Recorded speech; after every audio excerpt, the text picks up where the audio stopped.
OK, je me suis dit: «Imagine juste si genre je pouvais juste garder mes écouteurs et raconter des trucs». Et vu qu'en fait des fois j'ai les mêmes questions, bah, juste imaginer que je parle à quelqu'un, ça serait tellement plus simple, plus naturel que d'écrire un texte. Je sais pas, personnellement quand je sens qu'un podcast est répété, lu et tout, ça me saoule et j'ai pas du tout envie de l'écouter. Et je me dis quand même que ce serait assez incroyable de je sais pas, de bosser. En fait, j'ai tendance à avoir beaucoup de choses, en même temps dans la tête, à faire beaucoup de choses en même temps, à travailler en parlant, à parler en travaillant, et je pense que ça a ses avantages et ses inconvénients. L'avantage, c'est que c'est rare c'est rare les moments où j'ai pas d'idée, où c'est que vraiment c'est genre une période, et ouais, je pense que l'inconvénient, c'est que parfois c'est pas autant carré qu'une personne qui aurait réfléchi pendant 2 3 semaines avant de se lancer. Moi, j'ai tendance à exécuter en parlant. Ouais, c'est en plus ou en moi, ça dépend des gens. Bon, du coup, vous l'avez compris, l'objectif, c'est pas que je prépare, la majorité de mes podcasts ici, je le ferai peut-être quand j'accueillerai des gens, mais il y a beaucoup de questions que vous m'avez posées et personnellement, c'est des questions que j'aurais adoré pouvoir lire, en fait, il y a 2 ans. Il y a 2 ans. Justement, bah, en fait, la première réponse va répondre un peu à ça, ben, quand est-ce que ton idée t'est venue et comment elle t'est venue, en fait? Pour ceux qui me connaissent pas, je suis Sarah Zedira, je suis fondatrice de Travelmate, mais aussi du nouveau-né dans la famille StudentMate. Les 2 plateformes que j'ai créées, en fait, servent, à aider des étudiants à s'orienter, donc que ce soit en France, donc vraiment, pendant le collège ou après le lycée, quoi que ce soit, mais aussi, quand on est en post-bac et qu'on a envie d'avoir une expérience à l'étranger. C'est quelque chose d'enrichissant, et parfois, en fait, c'est vu comme quelque chose d'assez inatteignable, et je vais vous expliquer, bah, comment l'idée m'est venue. L'objectif de ces podcasts, c'est de retracer un peu, je dirais, les étapes clés du processus. Même si moi, je pense que chaque personne ouais, une évolution différente. Il y en a qui vont sauter à l'étape 3 ou quoi. Je sais qu'il y a des gens qui commencent à entreprendre sans avoir d'idée, ils rejoignent une aventure entrepreneuriale, quoi, aux caisses.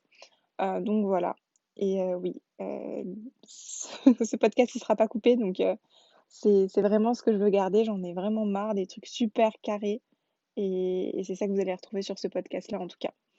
Alors la première question, je vais essayer de répondre à pas beaucoup de questions pour ce 1er épisode. Comment t'es venue ton idée? Et là, je pense que encore une fois, chacun a sa propre histoire. Ça il y en a pour qui, c'est ancré depuis la naissance. Il y en a pour qui, il se passe quelque chose de super choquant et assez incroyable. Hem, Moi, je dirais que c'est un mélange des 2, mais je vais pas, aller trop en profondeur pour l'instant. Je vais vous raconter vraiment les faits. Donc, on est en 2017. Je pars à l'étranger, je pars 1 an vivre à Montréal, une ville incroyable dont je suis tombée amoureuse. Et je vais vous raconter vraiment le tout début, sans vous parler d'entrepreneuriat. Donc, voilà, première fois que je pars vivre seule à l'étranger, et forcément, ben, je suis quelqu'un de curieuse, j'adore prévoir, j'adore planifier les choses. Même si je suis assez spontanée, c'est je sais pas, j'aime énormément, tout savoir avant de m'aventurer dans quelque chose. Et en fait, pour Montréal, c'est un peu ce qui s'est passé. Donc, je cherchais vachement à trouver des gens qui avaient vécu là-bas, à leur poser plein de questions, sur, que ce soit des trucs vraiment pratico-pratiques, genre le billet d'avion, la compagnie à prendre, est-ce que j'allais devoir changer d'opérateur téléphonique, où est-ce que je pouvais trouver mon appartement, mais aussi des trucs trop débiles. Genre vraiment, je voulais m'imaginer sur place dans la ville, j'avais envie de voir des vidéos, je cherchais des vlogs. En fait, c'est le seul format qui pouvait un peu exister, qui se rapprochait de potentiellement d'étudiants qui étaient partis dans la même école que la mienne. Hem Et ça, je vous dis ça une fois que j'avais ma destination, mais c'était encore plus fort quand je devais faire un choix. Par exemple, j'hésitais entre partir étudier à Singapour, à Montréal, et j'ai fait le choix entre les 2 totalement au hasard. Alors un peu, question financière, je me suis dit: «Bon, ben, au moins Montréal, c'est moins cher, et je pourrais aller bosser un jour à Singapour, je sais que c'est bien développé». Mais dans les faits, j'avais pas de moi qui suis parfois cartésienne sur ce genre de décision, ça a été un feeling. Donc des fois, c'est super, et la preuve, j'ai une super expérience. Mais j'avais cette frustration, en fait, de pas avoir pu chercher plus d'infos, parce qu'en fait, quand je cherchais sur Google, je sais pas, étudier à Montréal, vivre à Montréal surtout, j'avais des retours, ben, de personnes, qui étaient soit donc quand c'était des étudiants, il témoignait pour d'autres écoles, donc c'était super carré. Oui, tout est parfait, c'est idéal et c'était vraiment juste mettre une formation en avant.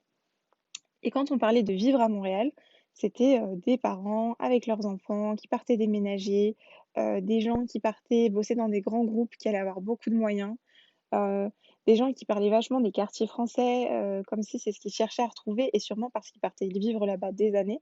Mais quand je parlais vraiment d'un étudiant qui partait 6 mois, 1 an, donc c'est quand même une durée, enfin plus grande que de faire un stage de 2 mois, d'aller, en vacances sur place.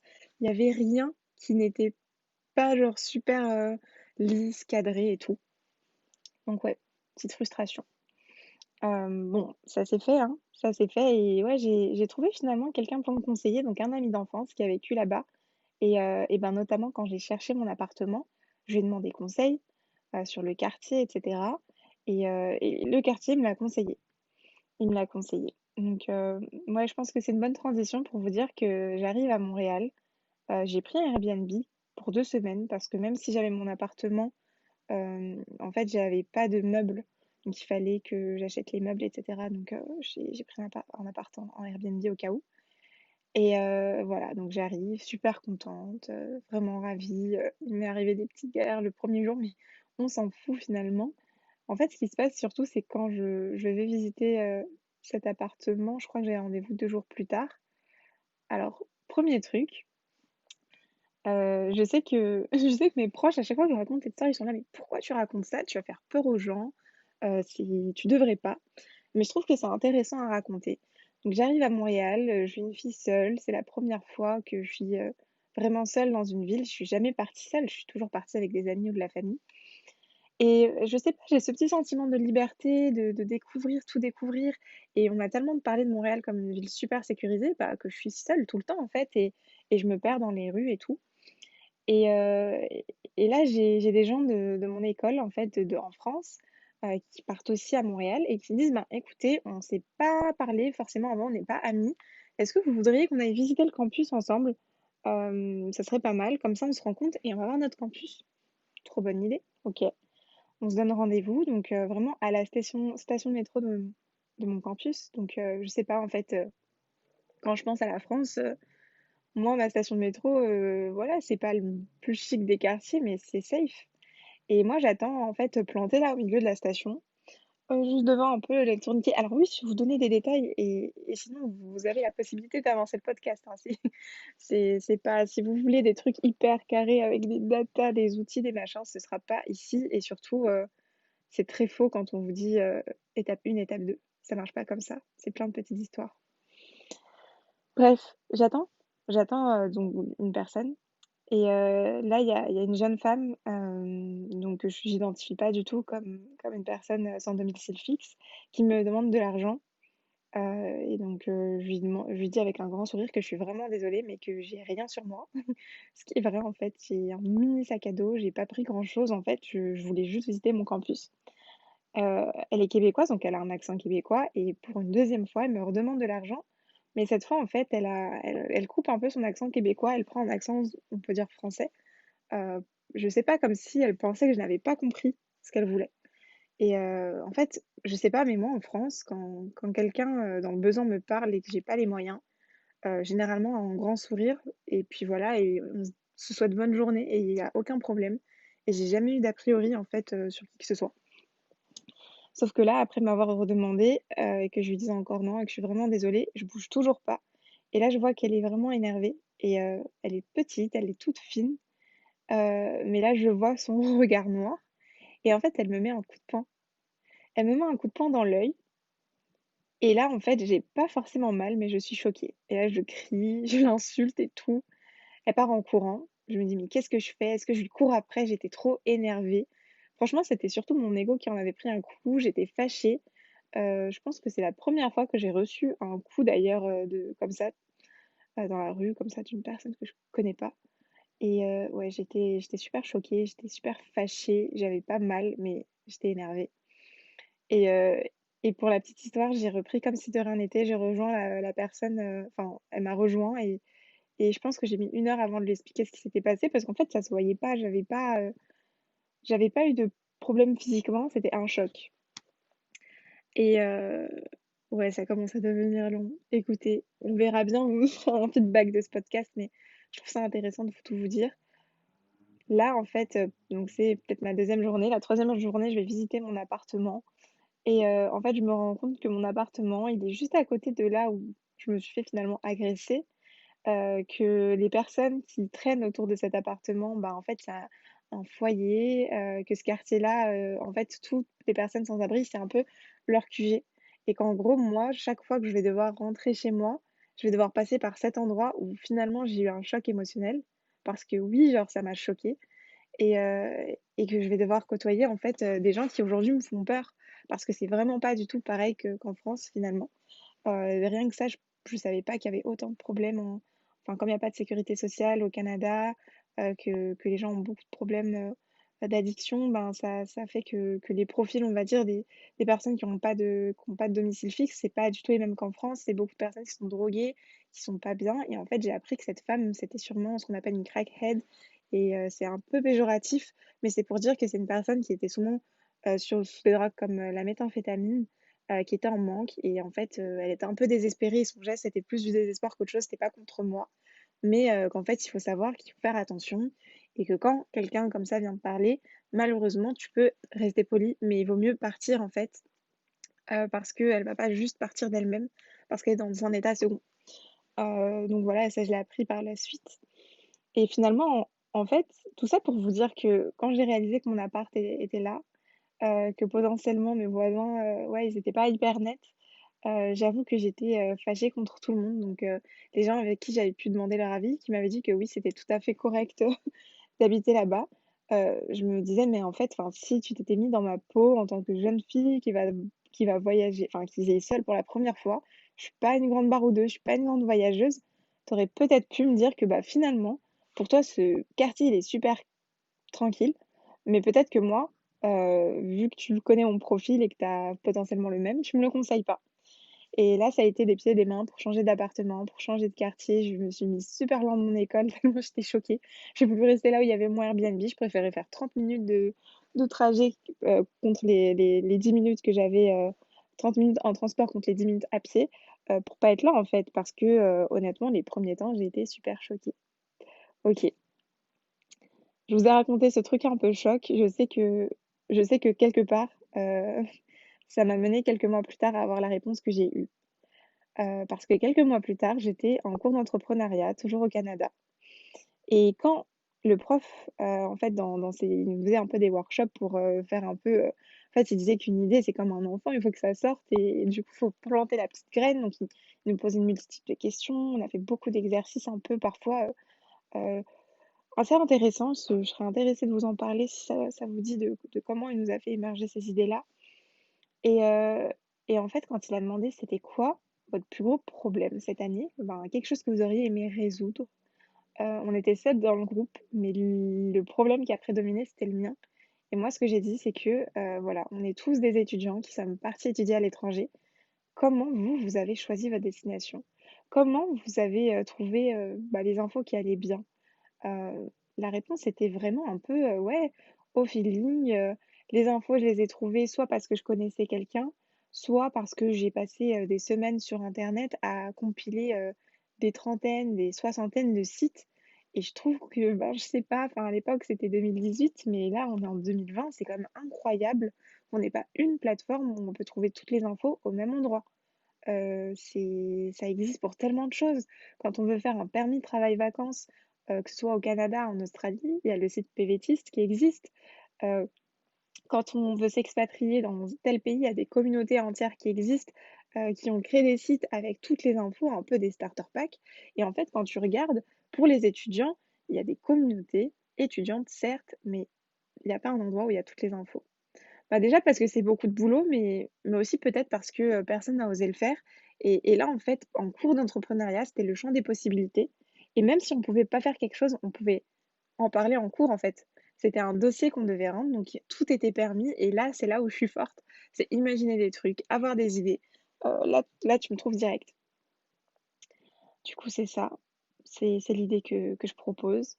Les autres étudiants, ça les touche parce qu'ils sont aussi étudiants, étrangers. On se dit: «OK». Et là, pendant 2 mois, on va devoir, écrire un dossier d'environ 40-50 pages, faire une présentation.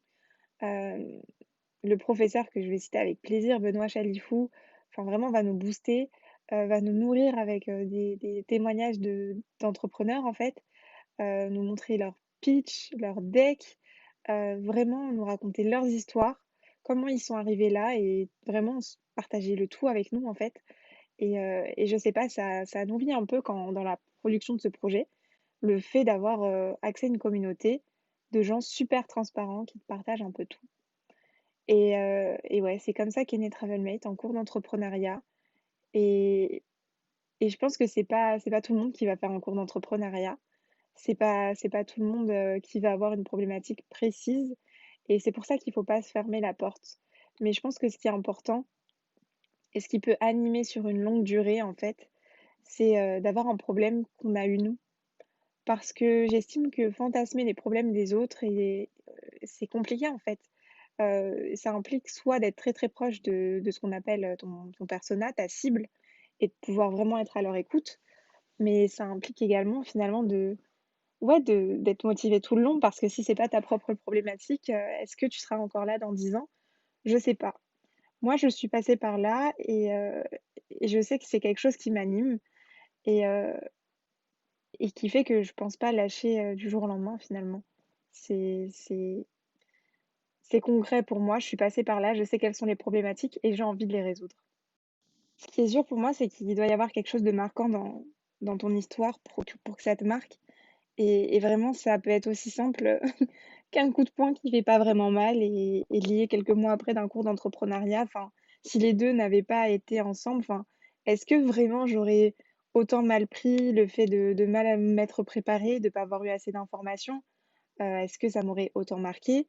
Après, je sais que pour l'info, moi, Montréal, j'ai mis quelque temps à m'habituer, à trouver des bonnes adresses et tout, parce que, c'est un peu une ville, puzzle où tu dois vraiment connaître, les particularités, les horaires et cetera, donc ça a aidé. Mais est-ce que ça m'aurait autant marqué que ce coup de poing, finalement? Parce que j'étais avec d'autres personnes qui avaient eu des problématiques similaires, mais que ce coup de poing n'avait pas un peu, je sais pas, ça les avait pas, enfin, ils avaient pas reçu ce coup de poing, et du coup, les autres problématiques les avaient pas vraiment dérangés. Enfin, c'est quand tu appuies dessus, tu «Oui, c'est vrai, c'est con, j'aurais pu avoir des infos plus tôt», je sais pas, découvrir, je ces bonnes adresses, ces tips plus tôt. J'aurais adoré avoir tout dès le début, mais ça les avait pas assez marqués pour avoir l'idée. Par contre, ça les a engagés et ils auraient adoré avoir une telle plateforme. Donc voilà, en fait, ils je sais qu'il y en a parfois qui, enfin moi ça m'est arrivé. À un moment je m'étais dit, enfin c'est la deuxième question, je m'étais demandé, «Ah, est-ce que j'aimerais être entrepreneur?» Donc je vais répondre d'abord. Non, j'ai jamais voulu être entrepreneur parce que je comprenais pas ce que c'était, et ça c'est bien le sujet de Student Mate, qui est fait justement pour les collégiens, les lycéens et cetera, pour, trouver leur formation et potentiellement derrière leur métier. Mais non, j'ai jamais voulu être entrepreneur, ça me faisait peur, j'avais personne dans ma famille qui avait monté son business. J'ai une grande famille pourtant. Dans mon entourage, c'était la même chose, je connaissais pas d'entrepreneurs, c'était quelque chose qui était totalement abstrait, et je voyais un peu les entrepreneurs comme des illuminés. Et par contre, je pense qu'au fond de moi, j'ai toujours admiré, par exemple, les fondateurs de Michel Augustin, pour leur créativité. J'ai toujours été sensible aux marques, aux communautés, en fait, comment tu engages une communauté. Je pense aussi à Welcome to the Jungle, je ne peux que les citer. En tout cas, plusieurs marques, plusieurs, entrepreneurs, parce qu'avant tout, j'adore connaître l'histoire des fondateurs, que j'admirais énormément. Donc pour leurs idées, et après bien sûr pour l'application.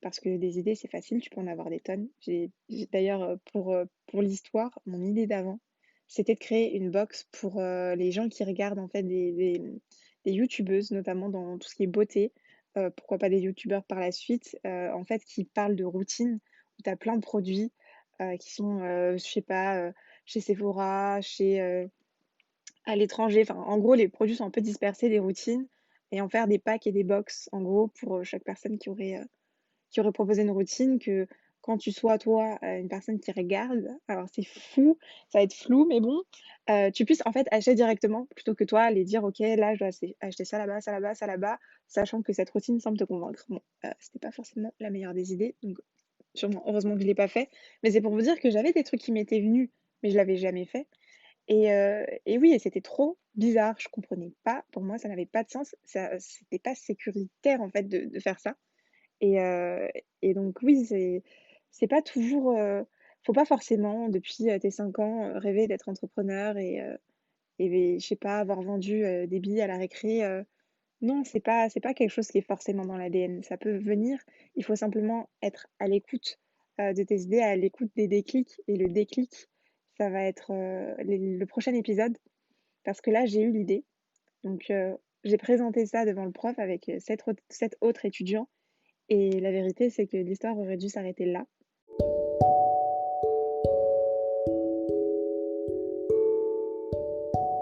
Et au prochain épisode, vous allez savoir comment cette idée est devenue un déclic et comment ça s'est passé exactement.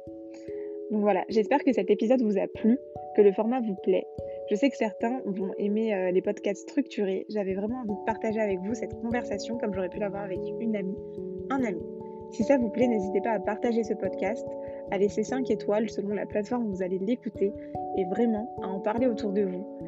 Simplement, si quelqu'un a envie de se lancer dans l'aventure de l'entrepreneuriat, c'est une nouvelle manière d'aborder les choses et vraiment de partager ses expériences. Donc, je serais très contente de recevoir d'autres entrepreneurs sur ce podcast. En attendant, restez connectés.